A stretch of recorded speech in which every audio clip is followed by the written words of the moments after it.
2024 83 கோடி ரூபாயில 5,29,558 பேர் போட்டியில கலந்துக்கிட்டாங்க. 2025 83 கோடி ரூபாய் மதிப்புல 8,79,783 பேர் 10 லட்சம் பேரை விளையாட்டு மைதானத்திற்கு வந்து விளையாடுங்கள் என்று விளையாட வைத்த அரசு, திராவிட மாடல் அரசு, அந்த திட்டத்தை தந்தது நமது இளந்தலைவர் அவர்கள். இந்த கொள்கை விளக்க புத்தகத்தையும் நான் படித்து பார்த்தேன். இந்த ஆண்டும் 83 கோடி ரூபாய் ஒதுக்கீடு செய்தது. அதற்காக நான் நன்றியை தெரிவித்துக் கொள்கின்றேன். அதே மாதிரி சர்வதேச போட்டிகளை பொறுத்த வரைக்கும் இதுவரைக்கும் இல்லாத அளவிற்கு கடந்த 5 ஆண்டுகளில் பல்வேறு போட்டிகளை வெற்றிகரமாக நடத்தி முடித்திருக்கிறோம்.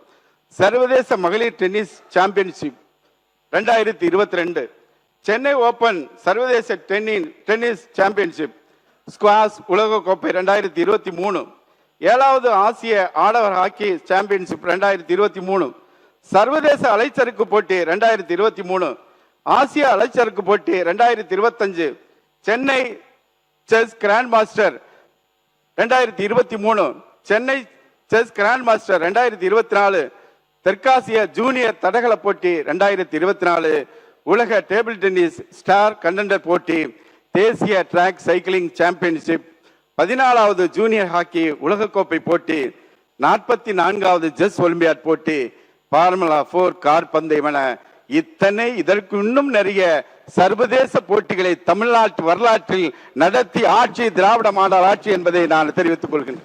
குறிப்பாக இந்த ஃபார்முலா 4 கார் பந்தயத்தை பத்தி சொல்லணும்னா 3.7 கிலோமீட்டர் கொண்ட சாலையில தெற்காசியாவில் முதல் ஒரே நகரம் சென்னையில் தான் அந்த போட்டி நடத்தப்பட்டு உலக கார்பந்தய ரசிகர்களாலும் தமிழ்நாட்டு மக்களாலும் போற்றப்பட்டது. அன்றைக்கு நீதிமன்றம் வரை சென்று கூட நீதிமன்றம் நடத்துவதற்கான அனுமதி தந்து வெற்றிகரமாக அந்த போட்டியை நடத்தி முடித்தோம். இன்னொரு முக்கியமான வரலாற்று பதிவு நான் இங்கே பதிவு செய்ய கடமைப்பட்டிருக்கின்றேன். 44வது செஸ் ஒலிம்பியாட் போட்டி உலகில் இருக்கின்ற 186 நாடுகளை சேர்ந்த 2000க்கும் மேற்பட்ட விளையாட்டு வீரர்கள் வீராங்கனைகள் கலந்து கொண்ட அந்த போட்டியை திராவிட மாடல் ஆட்சியுடைய தலைவர் மிக மிக சிறப்பாக நடத்தி காட்டினார். தமிழ்நாட்டில் நடக்கின்ற அந்த போட்டியை அவர்களுக்கு விருந்தோம்பலை உலகத்துக்கு சொன்னவர் தமிழன் என்ற அடிப்படையில் விருந்தோம்பல் அவர்களை வரவேற்று அவர்கள் தங்குமுறை வழங்கி அவர்களை மிகச்சிறப்பாக அந்த போட்டியை நடத்தி காட்டினார்கள்.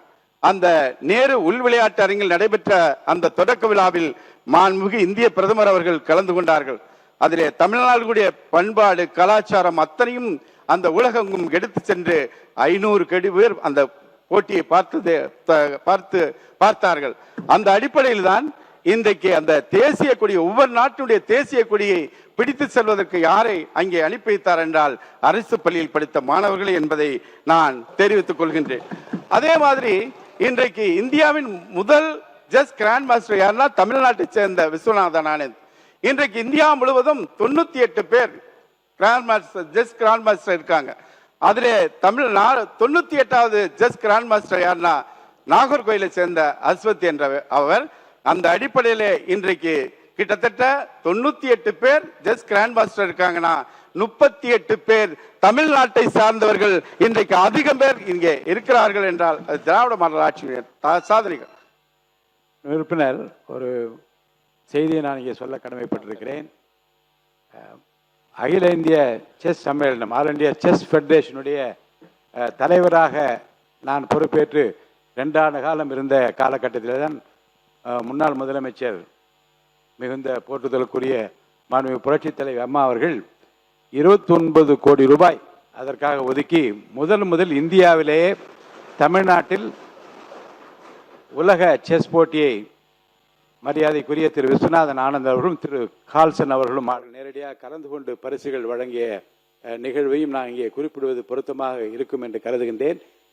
செஸ் போட்டியை நடத்துவதில் முந்தைய அரசாங்கம் எவ்வளவு அக்கறையோடு அந்த போட்டிகள் நடத்தியது என்பதையே நான் அந்த செஸ் குழுமத்தினுடைய நிர்வாகியாக இருந்த காரணத்தினால் நான் நன்றாக அறிவேன்.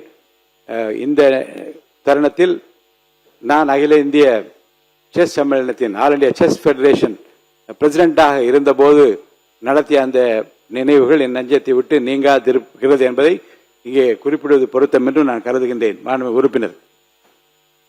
மாண்புமிகு பேரவைத் தலைவர் அவர்களுக்கு நன்றியை தெரிவித்துக்கிறேன். ஒரு அருமையான தகவலை தந்தீங்க.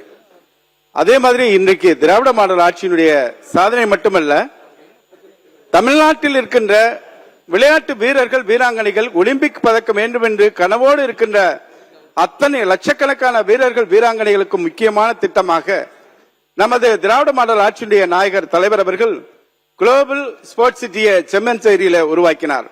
உலகளாவிய ஒருங்கிணைந்த விளையாட்டு நகரம். இந்த உலகளாவிய ஒருங்கிணைந்த விளையாட்டு நகரத்தை பொறுத்த வரைக்கும் சென்னை அருகிலே இருக்கின்ற செம்மஞ்சேரி பகுதியிலே 100 ஏக்கர் இடம் கண்டறியப்பட்டது.